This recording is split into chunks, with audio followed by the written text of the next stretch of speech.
What's up, guys? In this tutorial, I will show you how to get your WhatsApp chat link.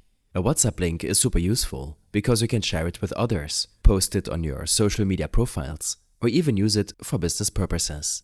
When someone clicks the link, it instantly opens a chat with you on WhatsApp. Currently, WhatsApp does not have a built-in option to create a link, but you can manually generate one yourself. To do this, you just need to write out the link in any text editor, such as Notes on your phone or any place where you can type text. Start by typing https://wa.me/. After the slash, you need to add your phone number, but it's important to format it correctly.